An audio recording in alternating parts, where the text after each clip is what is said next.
queridos y queridas. Comencemos la clase para no dilatarnos. Vamos a hacer hoy día el ejercicio 3 y la Bien. respuesta de sus otros compañeros fue bien lenta, digámoslo.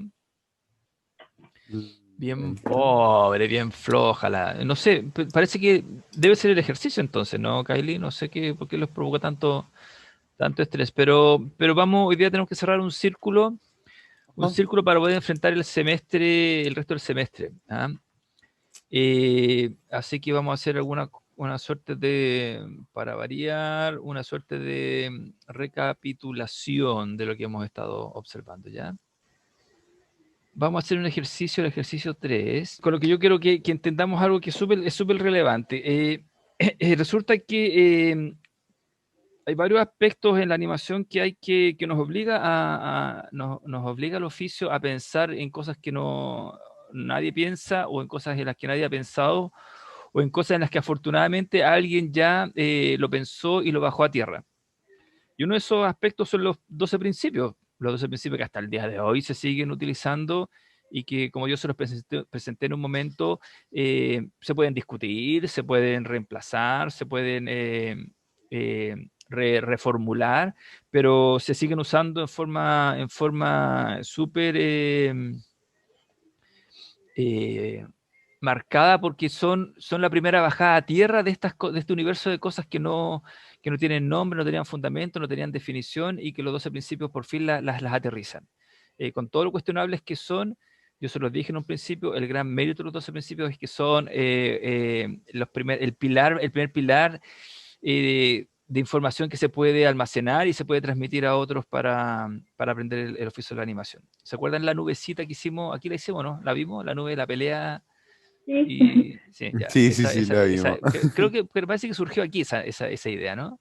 Ujú. Se me Creo que ocurrió, se me sí. ocurrió como a mitad de la Dividida madrugada y la usamos en acá. parte, había ¿Cómo, dividido vale? en parte, que esta de la nube de la pelea la había dividido en partes. Primero está la nube, luego las partes del cuerpo. Claro, y en el fondo era una metáfora de cómo yo un corpus de información la empiezo a entender a medida que la voy desglosando y la voy estandarizando, simplificando, o categorizando, o como sea, ¿cierto? Ujú. Y esos son los 12 principios, o los 21 principios, ¿no? Tenemos los 12 principios de la animación, pero también tenemos los 21 Foundation of Animation, ¿no? Los fundamentos de la animación, los pilares de la animación. Y otro universo muy parecido a esto es el tema de los esquemas de animación, ¿cierto? ¿Y qué son los esquemas de animación? Son otra baja a tierra, otra forma de estandarizar y simplificar y, digamos, almacenar la información, pero que es ya gráfica, que es visual, que está hecha a partir de imágenes, o como la animación en sí funciona, de imágenes independientes. Entonces los esquemas de animación también vienen a ser la misma pega de los 12 principios, pero desde otra arista. Y así como podríamos replantear los 12 principios, también podríamos replantear o buscar o almacenar o acuñar otros esquemas de animación.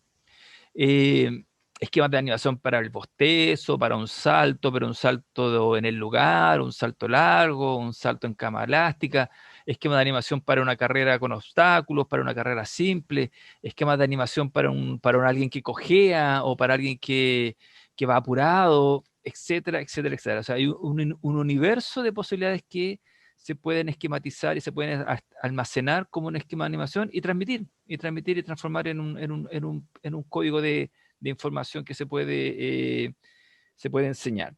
Y la caminata es claramente la base. Lo primero que hacemos es aprender a caminar. Y los monos también, pues los monos animados también hacen lo mismo. Lo primero que hacen es aprender a caminar. Y el esquema de animación también se basa bajo una serie de categorías de elementos que son fácilmente discernibles y estandarizables, ¿no? Y categorizables. Ya hablamos del bounce, hablamos del movimiento de los brazos, y hablamos del movimiento de las piernas, y cómo estos tres elementos en unión, en comunión, generan una película que genera la ilusión de un personaje caminando. Y estas aterrizadas son para hacer las cosas más simples, obviamente. Si me toca una animación de que tengo que hacer un mono bostezando, pucha, quizás mi primer intento va a ser quizás buscar un esquema de un mono bostezando, o buscar una película donde hay un personaje bostezando para ver si puedo sacarle los ki, los puntos claves o la forma del dibujo. Es una forma de acceder a la información dentro de este universo completamente abierto de posibilidades que es la animación. Y el esquema de caminata es el ABC de la animación. En animación todo parte de un guión, ¿ok? Un guión que es un guión literario, ¿ah? Un guión técnico, pero el guión es un guión literario. Y los guiones tienen una estructura narrativa específica, que no es la prosa, que no es novela, que no es cuento, que no es poesía, que es indicar la locación y la hora del día, una descripción breve de la locación, una descripción de los hechos y los diálogos, ¿cierto? A veces intercalado con algunas acciones, por supuesto, y los diálogos de los personajes. Y la base de todo eso es que los diálogos construyen al personaje. ¿Ah? Entonces los diálogos son los que van a terminar después, gracias al aporte del actor, van a enriquecerse con una actitud, con una expresión, con un gesto. Pero el guión literario es básicamente, esas son instrucciones, ¿ah? Instrucciones para poder después eso traducirlo a imágenes. Y una vez que yo tengo el guión literario, viene el guión visual o el famoso animatic storyboard. ¿Ah? Yo ahora digo animatic storyboard o storyboard animatic porque hace 10 años atrás uno mandaba a hacer el storyboard y después el storyboard en otro proceso se transformaba en un animatic. Pero hoy por hoy las tecnologías permiten que los animatic, los storyboard man o storyboard woman puedan hacer las dos cosas a la vez, ¿cierto? Ellos pueden asignarle tiempo e incluso hasta a veces agregar hasta sonido a sus storyboard. Entonces, ¿y qué es eso? Es que llevo esa instrucción verbal la llevo a un encuadre. A un encuadre, a una posición de la cámara. Y una vez que tengo la posición de la cámara, puedo empezar a definir la posición de los personajes. Y una vez que tengo la posición de los personajes, puedo empezar a imaginar cómo cada encuadre va construyendo, en términos de lenguaje audiovisual, esa narración. ¿Mm? Y puede ser muy preciso la transmisión de lo literario a lo escrito cuando hay un guión pensado en audiovisual. Otro mono sería cuando yo tomo una novela y digo, ¿sabes qué? Voy a hacer un storyboard de esta novela porque me encantó. Y ahí viene cuando la prosa empieza a chocar con la imagen, ¿no? Porque muchas veces, si uno, por ejemplo, lee una novela, casi todas las novelas tienen un narrador en tercera persona, ¿cierto? Que este narrador que no está en ninguna parte y que no es ninguno de los personajes, no todas, la mayoría, y que está en la cabeza de todos los personajes y en todos los lugares a la vez. Y va construyendo un poco, como lo hace el audiovisual, un mundo. Pero ¿cómo yo represento a un narrador en tercera persona en audiovisual? Con la cámara nomás, po. Ah, la cámara que se mete en todas las partes y va a todos los lugares y nos muestra todas las escenas, pero el narrador en tercera persona habitualmente reflexiona, ¿ah?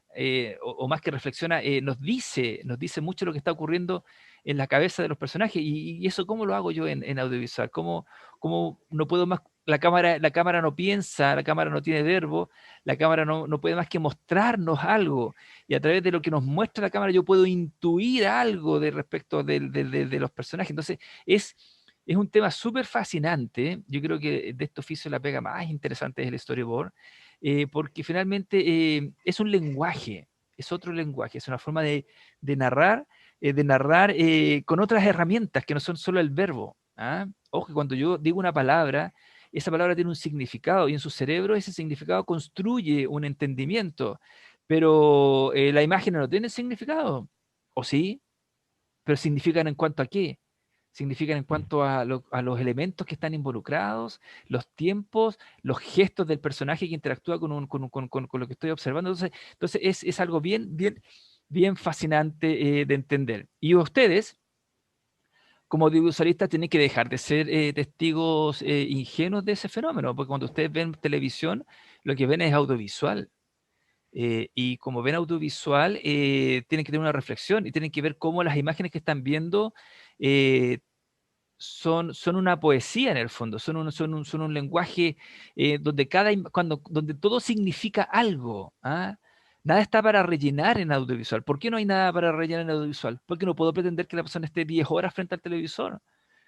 ¿Ah? Y como no hay tiempo, porque no puedo apelar más que a 1 hora 40 con suerte, o a 20 minutos, o a 15 minutos con suerte de atención, no puedo irme en una compleja postura meditativa o propuesta de autor. Ustedes como audiovisualistas para la industria tienen que entender que los códigos son súper rigurosos. Aquí también viene el ritmo, ¿no? Se supone que antes de 5 minutos tiene que pasar algo que rompa toda la secuencia, toda la presentación. ¿Para qué? Para que el espectador se pegue un salto en el asiento y quiera engancharse otros 10 minutos, otros 15 minutos, otros 20 minutos. Hay obras que no nos cautivan, hay obras que nos aburren, hay obras que no podemos soltar.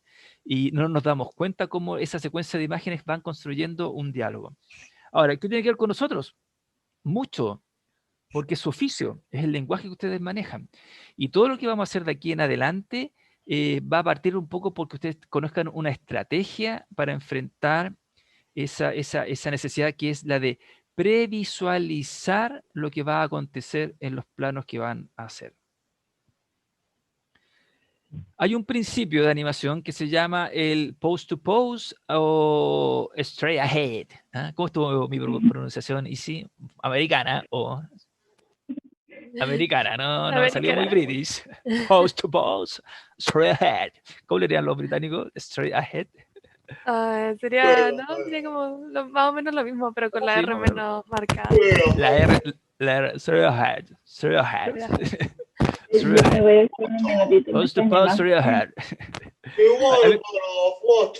Yo prefiero, le entiendo mucho más a los gringos que a los ingleses. Sí, es que igual acá nosotros nos enseñan con ese inglés. Con el americano, claro. Sí, sí. Ok, entonces, ¿qué son el post-to-post and straight ahead? Son, me falta una papa en la boca, un dulce. Son metodología. O me voy paso a pose, o paso a paso, step by step, paso a paso o pose a pose, o me voy directo contra el muro, que como me gusta a mí traducir un poco el straight ahead, de cabeza, en el fondo. De cabeza. Son dos técnicas, son dos formas de enfrentar el oficio, pero claramente la base de todo esto es el trabajar pose a pose. O sea, siempre tener una base, una referencia para saber qué voy a hacer. Hay en casos muy puntuales, se puede justificar el trabajar de cabeza, ¿no? Lanzándose derecho contra el straight ahead. ¿Y cuál es la clave? ¿Cuál es el elemento esencial para trabajar pose a pose? Para poder previsualizar el trabajo del animador, es el famoso layout. ¿Ok? Siempre les di, hicimos cátedras con layout. Y en el examen final del semestre, te lo perdiste, Easy, les di 8 poses de layout. 8 poses de layout. O sea, casi les entregué el plato servido, ¿no? ¿Y por qué? Porque me interesaba que ustedes respondieran a esa información, a esas instrucciones, y en esa primera etapa del primer semestre respondieran con lo que nos competía, con lo que le competía ese semestre, que era el ver cómo ustedes solucionaban en términos de animación ese ejercicio. Pero de aquí en adelante, cada vez más va a ser importante que ustedes sean capaces de entender que ustedes van a ser quienes generen el layout. Va a estar en sus manos el generar ese layout. Este fue el primer layout que usamos en la Catherine, tampoco había este layout. ¿O si alcanzaste este primer ejercicio? Sí, alcancé. Ya. Y que es súper simple. Esta es la pose 2 de 2 del layout. Aquí se indica, y donde se indica que el objeto, el personaje en esta cuestión era un cubo, se desplaza de un punto a otro. Entonces los layouts tienen los elementos claves y generalmente las poses iniciales y finales, y algún tipo de texto que explica lo que ocurre o da alguna información adicional, y estas famosas flechas que son flechas como con volumen, con 3D, porque como esto es tridimensional, es importante saber si las cosas van hacia adelante o hacia atrás o hacia los lados o hacia arriba. Entonces una flecha como con espesor es lo que siempre se considera más apropiado. Tenemos otro layout más desordenado, si se quiere, o más completo, en que se muestra la pose 1 también, el objeto aquí en negro. Siempre estas indicaciones van en rojo para distinguirlas del dibujo. Entonces dice pelota entra en escena. Yo en este caso puse pelota entra en escena para que lo entendiesen, porque habitualmente en audiovisual basta con colocar in escena, entra o out escena, ¿cierto? Cuando entran o salen las cosas. Vemos la flecha clarísimamente, la flecha de la trayectoria. 2, choca contra el muro. Ahead, ¡pam! El golpe, está el dibujo que marca cuánto se comprime, cuánto se deforma, y después 3, rebota y se ven las flechas de acción claramente como la pelota viene un poquito hacia adelante dando bote, y tenemos una pose final, post final dice ahí, que es el stop, o sea, queda ahí. Instrucciones súper específicas. Como fuimos creciendo y nos fuimos agrandando, hicimos otro ejercicio en el cual el layout surgió en la explicación del trabajo. Pero ya sabíamos, ¿no? Que había que hacer al Anibot que pasaba de la pose 1 y iba a una pose final a través de un arco de acción específico. Y en ese ejercicio me acuerdo que el tema era el jugar con elementos del cuerpo que eran los líderes del movimiento, quienes empujaban al resto del cuerpo. Porque se acuerdan que el Anibot en este ejercicio primero llegaba de esta pose de la izquierda a la derecha con el cilindro como el motor del movimiento. Y después lo hacemos regresar con la cabeza como el motor del movimiento, porque sabemos que en un cuerpo complejo de pronto, claro, a diferentes partes, ese principio se llama overlapping action, ¿cierto? El overlap, en diferentes partes pueden ir dirigiendo la acción. Y dentro de los 21 fundamentos de la animación, ¿se acuerdan que le llaman leader action, ¿cierto? El momento liderado por algo, en fin. Ese era el punto. Pero todos estos son layouts que entregan con claridad esa información. ¿Y qué pasó con esto último que hicimos? También es un layout. También es susceptible de transformarse en un layout. A pesar de que aquí el tema era simplemente expresar diferentes acciones con un cuerpo, en un momento en el layout el cuerpo humano va a ser el elemento integral, como lo fue el cubo, como fue el Anibot o como fue la pelota en los diferentes ejercicios. Y supongamos que tomamos este cuerpo de acá, este ejercicio, yo diría, veo este layout, por decirlo, y entiendo que el personaje saluda a cámara. Y resulta que leo el guión y no, pues el guión decía que estaba contento. Chuta, entonces, ¿qué pasa? Si el personaje estaba contento y yo veo en el layout que parece saludar a cámara, hay un error, ¿cierto? El layout no está entregando la información que debiera entregar. Entonces, también, como en los otros casos, nos damos cuenta que al momento de definir una acción para un plano que va a ser animado, el dibujar al monito ahí en el plano es la clave. Es lo único que me puede asegurar el éxito. O que el esfuerzo que voy a aplicar a eso va a ser bien invertido. Pero si el mono con el cual yo trabajo no expresa lo que tiene que expresar el layout, se acabó, estamos sonados, no vale la pena seguir avanzando en el proceso. ¿Se dan cuenta de la importancia, no? Entonces, claro, ¿y quién decide? ¿Quién decide cuál es el mono? O sea, el director de animación no puede hacer todos los layouts. El animador, o en el caso de ustedes, cuando estén trabajando solo, yo puede que de aquí en adelante puede que les dé una acción a resolver y va a quedar en sus manos el que el personaje exprese con claridad la acción que yo les voy a pedir. Va a estar en sus manos que la composición general de la escena o del plano sea interesante de observar, que no sea un mono chico acá en el rincón, y va a estar en sus manos que la animación, una vez que se haga, exprese lo que siempre se quiso de ese ejercicio. ¿Cuándo ustedes asumen el control de todo lo que hacen? ¿Ok? Entonces, si volvemos de pronto a la película, nos podemos ver algunos, por ejemplo, cuando asumo el control de que, por ejemplo, que este mono esté parado en el centro de la escena y no un poco arrinconado cerca del borde del encuadre. Podríamos haber hecho esa observación, ¿cierto? Porque tenemos mucho blanco. Cuando las proporciones del personaje son las correctas. Aquí este me parece bien. Busquemos otro que no sea chico el mono, ¿no? Para el total. En fin, ¿se puede justificar de un modo u otro? Sí, todo es justificable, pero también, ¿cuándo me hago responsable de estos suelos?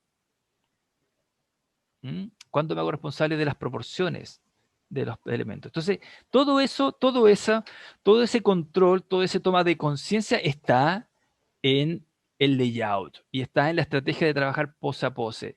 Es decir, que yo no me lanzo a producir sin tener claro lo que voy a hacer. Yo creo que a los exámenes evaluados les voy a pasar layout para no cargarles la mata, no hacerlo tan complejo, pero también vamos a hacer muchos ejercicios donde va a quedar en sus manos. Va a quedar en sus manos el lograr, el llegar al encargo. Tienen al personaje, tienen el control de la perspectiva, tienen las síntesis geométricas, tienen las proporciones, tienen los conceptos de animación. Entonces es el momento en que ustedes asuman todo eso que saben y lo apliquen con criterio, con un criterio avanzado. Miren, les tengo una sorpresa. Les va a encantar.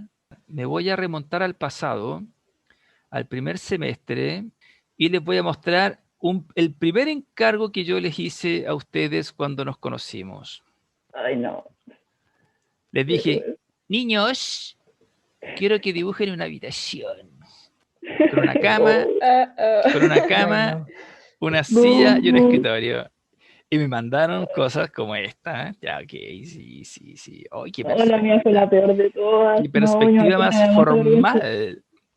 Este está al revés. Yo todavía tengo la vida acá. Ya, sí. Ya, interesante, ¿eh? Qué interesante propuesta artística. Había algunos que chamullaron con la perspectiva, pero bien, si la perspectiva, acuérdense que nosotros la perspectiva es súper importante, pero también somos animadores, pues, ¿ah? Nosotros no necesitamos reglas ni trucos digitales para hacer perspectiva. Somos más informales. ¿Se acuerdan de que vimos algunos background? Ya, sí, mira. Sí, se no están tan malos también. No espantemos. Este está un poco más confuso. Y había otros que adolecían de mucho más que otros, ¿no? Estos oníricos, ¿no? Así, desde un plano astral. Pero yo creo que todos tienen una... Y quiero que se den cuenta que tienen criterios más avanzados que aquel día para poder entender o analizar su background. ¿Sí? La media pieza. No, cuando me retó, yo recuerdo ese... ¡Ay, No, yo recuerdo ese día, cuando casi mato al profe. Yo recuerdo como el profesor, yo recuerdo lo que me dijo, así como todo enrabiado, que ¿cómo se te iba a ocurrir utilizar un verde chillón? He dicho que soy sensible a los ojos. Mira, es como si matar. Yo Me como que, acuerdo ahí, grito, me lo sirven al revés. Y más encima ni siquiera está bien frito. sí. Esa fue la metáfora que usé. O sea, el profe estaba, casi me echó al profe con este verde así. Oh, no, te lo juro. Fue muy buena. Bueno, pero se darán cuenta que ha pasado el tiempo y el background este sigue siendo infumable. O sea, ¿qué es esto? Obvio. Pero súper bien, es súper saludable y súper bien. ¿Ah? Es súper importante que acusen recibo de lo que saben. Yo se lo he dicho montones de veces. Ahora ustedes tienen que alardear de lo que saben. Pero ojo, alardear con su trabajo. Ya, aquí va el guión. Al Slack. Dice, nuestro personaje entra en la habitación cerrando la puerta tras de sí, camina hasta su escritorio y se sienta en la silla con aire apesadumbrado. No se les ocurra preguntarme qué es apesadumbrado, ¿ok? ¿Qué es apesadumbrado? ¿Lo vieron? ¿Se lo imaginaron? ¿Lo previsualizaron? Ese es el guión. Hay que llevarlo a un layout. Ese concepto, todo lo que dice esa frase, hay que llevarlo a un layout. ¿De cuántas poses? No sé. Depende de cada uno. ¿Cómo es la pieza? No sé. Depende de cada uno. ¿Cuál es el personaje? Nuestro mono. Nuestro mono de prueba, de animación. ¿Ok? ¿Y cuáles son los dibujos clave de esto? No sé. Ustedes tienen que saber. ¿Dónde pongo la cámara? No sé, ustedes tienen que saber, pero si la ponen en el techo o la ponen a nivel del suelo, que todo funcione de acuerdo a esa proyección de perspectiva, porque ya se manejan a ese respecto. Entonces, la libertad es absoluta, pero lo que yo tengo que ver es eso que estamos acá. Es solo un plano, ¿ok? No, puede que tenga más de una pose, pero es solo un plano. ¿Qué es un plano? Es un tiro de cámara, un encuadre diferente. ¿ah? Si yo cambio el encuadre, pongo la cámara primero frontal y después la pongo en el techo, ya estoy haciendo un segundo plano. ¿Ah? Ahí los conceptos son un poco complejos porque en animación se habla de planos, pero en cine se habla de escena. ¿Ah? Y una escena es un tiro de cámara. Y resulta que en animación una escena es una secuencia de planos. ¿Ah? Y una secuencia son conceptos que hay que manejar, pero yo me refiero a un tiro de cámara, ¿no? Es solo un tiro de cámara que puede tener más de una pose, porque quizás el dibujo del mono entrando es diferente al dibujo del mono sentado. ¿Cuántos poses? No sé, depende de cada uno de cada uno de ustedes cómo lo proyecte. Eh, pero quiero ver cómo son capaces de previsualizar desde hoy esto que está acá y con todo lo que saben, ser capaces de generar esta escena que sea interesante también de observar, pues, obvio, ¿no? Me pasó que con el grupo del 101, cuando ya quedan 5 minutos para terminar la clase, alguien me pregunta, profe, ¿cómo se hace un... pucha, no me sale el personaje caminando de espalda. Y, ¿caminando de espalda? Sí, no me sale. ¿Y cómo armaste la escena que tu mono camina de espalda al plano? No era una buena estrategia. Obviamente no. Sea lo que sabe que construyó que en su desplazamiento el mono fuera de espalda no era claramente lo más llamativo visualmente o lo más atractivo. Y me dijo, es que la puerta y el escritorio están en el mismo muro. Pero si están en el mismo muro, porque tú los pusiste en el mismo muro. Si no funciona eso, cambia el muro, cambia el escritorio al otro lado o la puerta al otro lado, no sé. Entonces hay un control total. Claro, y que implica ensayo y error, implica boceto, siempre boceto. Esto no se hace a otro nivel de dibujo, boceto, para poder proyectar y que las cosas funcionen. ¿Ah? Es un talento que tienen que ir desarrollando desde ya. Y dense cuenta, y se los dije, no sé si a ustedes, dense cuenta que usé de ejemplo, han visto Spider-Verse, ¿cierto? Los tipos tuvieron que pensar cómo iban a ocurrir las cosas, por dónde iban a entrar, por dónde iban a salir, todo para que las cosas funcionen y sea un resultado audiovisual interesante de observar. Entonces, ese criterio tienen que empezar a desarrollarlo desde ya. No es competencia del taller, pero a mí siempre me gusta enfrentarlos a esta toma de conciencia. Es fundamental que sean personas capaces de hacer un buen layout, que sean personas capaces de proyectar la complejidad de lo que van a hacer antes de empezar a producir. No siempre van a tener la producción hecha, la preproducción hecha como para llegar solo a animar, como lo hacemos con las cátedras. Entonces es momento ya para que empiecen a enfrentarse a estos criterios. Ay, ven que hablo harto. Ya, pues, entonces ahí está el guión, a trabajar.